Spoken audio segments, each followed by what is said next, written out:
Hello movie lovers, ఈరోజు ఒక మంచి మూవీ రివ్యూతో మేము ముందుకు వచ్చానండి. ఆ మూవీ ఏంటంటే ప్రియాంక మోహన్ గారు నటించిన మేడ్ ఇన్ కొరియా మూవీ. ఇది నెట్ఫ్లిక్స్లో స్ట్రీమింగ్ అవుతుంది.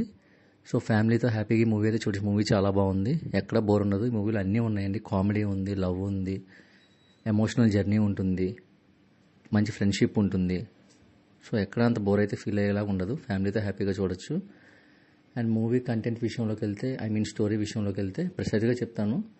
సో తర్వాత మీరు మూవీ చూస్తే ఇంకా మీరు బాగా కనెక్ట్ అవుతారు మూవీకి.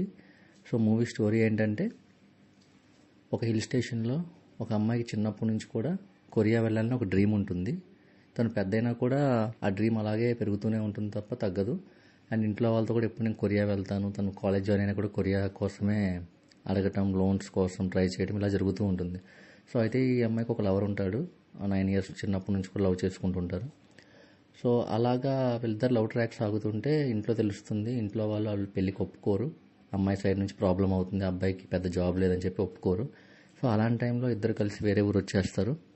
వచ్చిన తర్వాత ఈ అమ్మాయికి ప్రామిస్ చేస్తారు, లైక్ నేను కొంచెం డబ్బు అరేంజ్ చేస్తున్నాను, మనం కొరియా వెళ్ళిపోయి సెటిల్ అవుదాము, ఇక్కడ ఉంటే ఏం సంపాదించుకోలేము మనం. సో నీ డ్రీమ్ కూడా కొరియా వెళ్ళటం కదా, సో కొరియా అలాగలా వెళ్దామంటే తిను కూడా సరే డ్రీమ్ నాకేం ప్రాబ్లం లేదు, ఫస్ట్ మనం సెటిల్ అవ్వాలంటే పర్లేదు అక్కడికి వెళ్ళి సెటిల్ అవుదాం అంటారు. సో వీళ్ళంతా అరేంజ్ చేసుకుంటారు, కొరియాకి కూడా బయలుదేరతారు. సో అయితే ఇక్కడ తెలియని విషయం ఏంటంటే, అమ్మాయికి ఈ డబ్బులు ఏదైతే ఉందో అమ్మాయి వాళ్ళ ఫాదర్ వచ్చి లోన్ అప్లై చేసుకున్న అమ్మాయి అని చెప్పి ఆ డబ్బులు అబ్బాయికి ఇచ్చి వెళ్తాడు. సో ఈ అమ్మాయికి ఈ విషయం చెప్పడు. సో ఫ్లైట్ ఎక్కుతారు, అమ్మాయికి వెయిట్ చేస్తుంటారు ఫ్లైట్లో. అప్పుడు ఇంట్లో వాళ్ళు ఫోన్ చేసి చెప్పడం వల్ల విషయం తెలుస్తుంది. సో అప్పుడు అబ్బాయికి ఫోన్ చేస్తే అబ్బాయి ఫోన్ స్విచ్ ఆఫ్ చేసుకుంటాడు. సో దీని ఒక్కటే కొరియా వెళ్తుంది.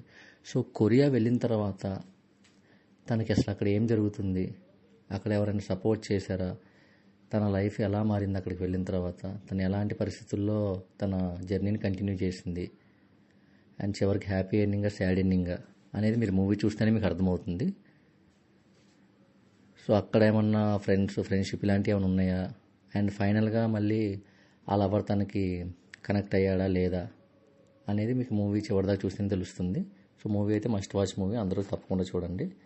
ఈ మూవీకి నేచర్ రేటింగ్ అయితే 3/5 అండి. Thank you.